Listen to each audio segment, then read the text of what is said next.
Voltamos para o último capítulo da nossa unidade 3 e hoje vamos dar sequência nas nossas reflexões, nas nossas meditações, auxiliando o nosso conhecimento, o nosso crescimento, a nossa autonomia e a nossa emancipação intelectual. Meus filhos, desejo que o amor do Pai e a comunhão do Espírito Santo esteja com cada um de vocês, que todos vocês tenham um dia de muitas graças, muitas bênçãos, amor e paz. Hoje iremos falar do capítulo 3.4, que traz aí bater a porta do além.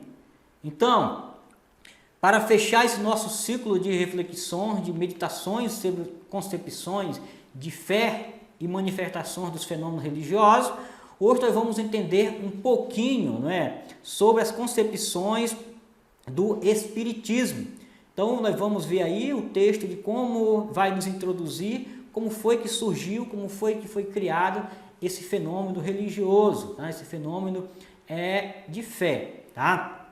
Então, nós temos também nas nossas escolas crianças que são membros participantes ativos do Espiritismo. Então, não seria, uma forma respeitosa se nós não falássemos também sobre essa concepção. E está aí inserido no material didático de vocês. Então, vamos entender um pouco a concepção de fé desse seu coleguinha que faz parte da sua sala, que é um dos membros, da comunidade espírita. Tudo bem? Então, o objetivo da nossa aula, nós vamos ler o objetivo, vamos ler logo o texto e depois vamos fazer a nossa reflexão, vamos dialogar um pouco sobre o Espiritismo. Então, o objetivo dessa aula de hoje é refletir acerca de como a cultura da comunicação apresenta a realidade pós-morte e conhecer a origem e os principais ensinamentos do Espiritismo kardecista. Você gosta de filmes, livros e revistas de suspense e terror? Já percebeu como nessas histórias os mortos que voltam geralmente são monstruosos e assassinos?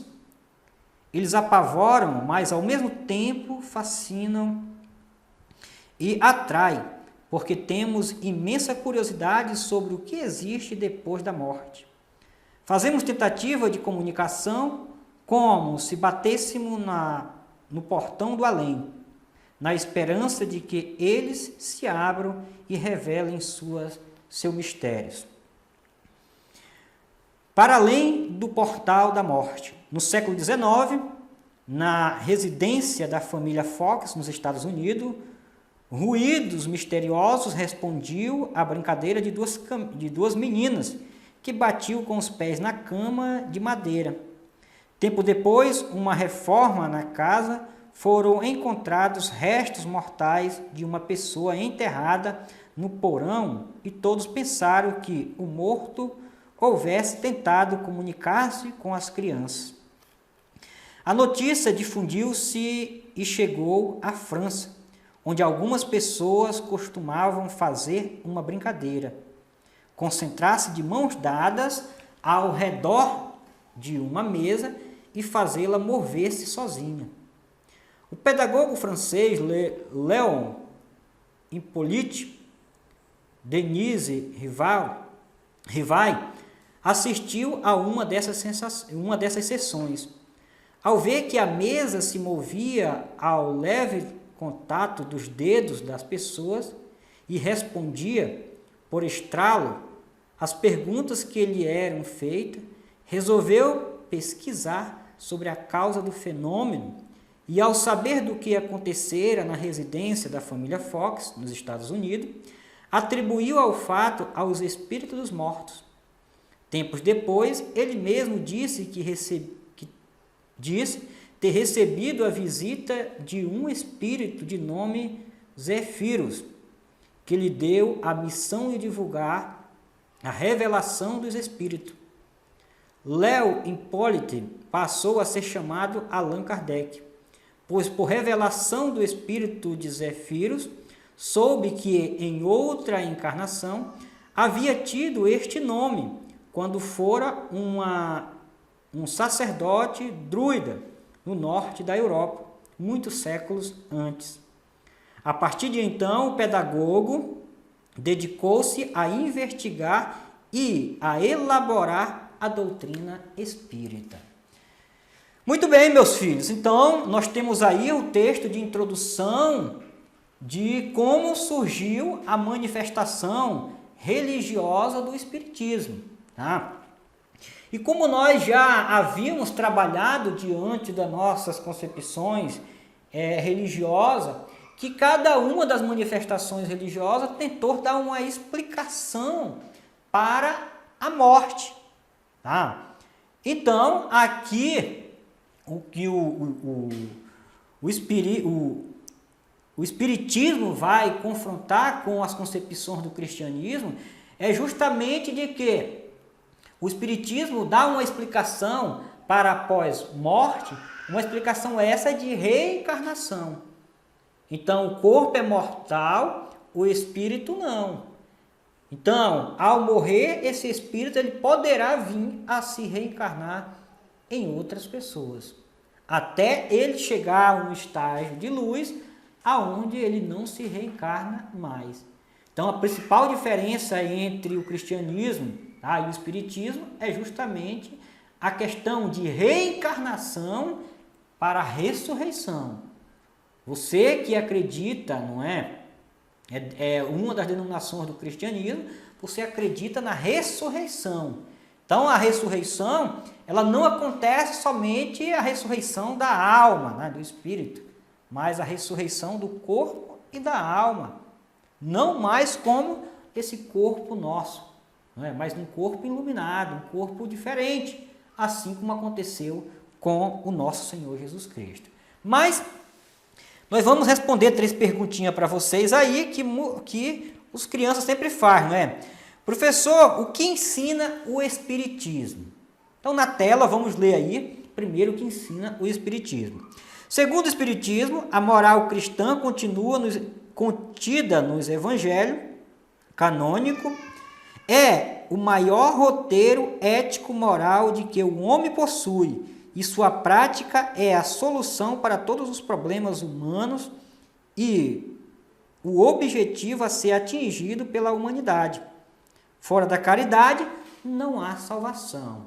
Logo, o Espiritismo nos orienta, nos conduz a viver o código moral, o código ético da concepção de fé dos evangelhos. Tá?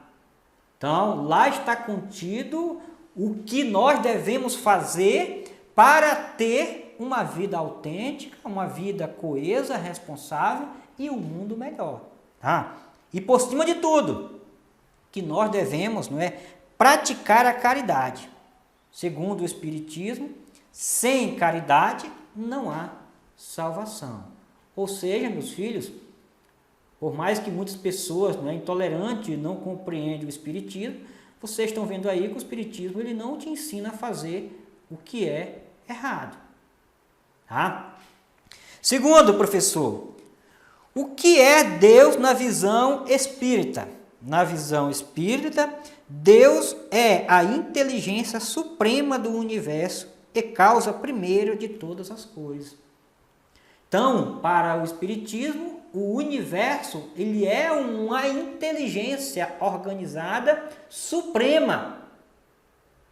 Então, foi desse universo, foi dessa inteligência que tudo foi criado. E para onde, não é? Tudo retornará um dia. Terceiro, o que é Jesus para o Espiritismo, professor? Para o Espiritismo, Jesus é o modelo de ser humano mais perfeito que Deus ofereceu para servir de guia. Neste sentido, é que Allan Kardec afirma que para o homem, Jesus constitui o tipo da perfeição moral a que a humanidade pode aspirar na Terra.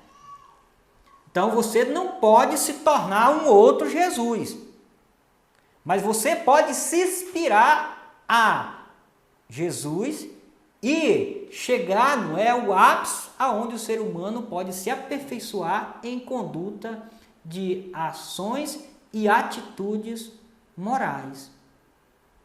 Então, meus filhos, além do Espiritismo tentar dar uma explicação para os seus membros da sua comunidade de o que acontece depois da morte, e é o que muitos procuram a religião, né, com medo da morte, o que pode acontecer depois da morte. Então, além do Espiritismo oferecer uma solução, oferecer uma explicação para a morte, o Espiritismo também ele contribui para a sua comunidade e para a comunidade um todo na conduta da boa vivência em sociedade. Então, o Espiritismo ele auxilia naquilo que as diversas religiões contribuem também para a organização social. As boas maneiras, a autonomia, a liberdade, não é, de escolhas, de concepções e, por cima de tudo, a vida em fraternidade, a vida solidária, a vida em harmonia entre os próximos, entre os irmãos. Então, o Espiritismo também ensina o respeito, ensina a tolerância, que sejamos, né, tolerantes uns com os outros, que sejamos respeitosos e, por cima de tudo, harmoniosos uns com outros. Meus filhos, desejo que o amor do Pai e a comunhão do Espírito Santo possa vos abençoar, vos proteger e guardar sempre. Beijo no coração de todos e até a próxima, se Deus quiser. Shalom!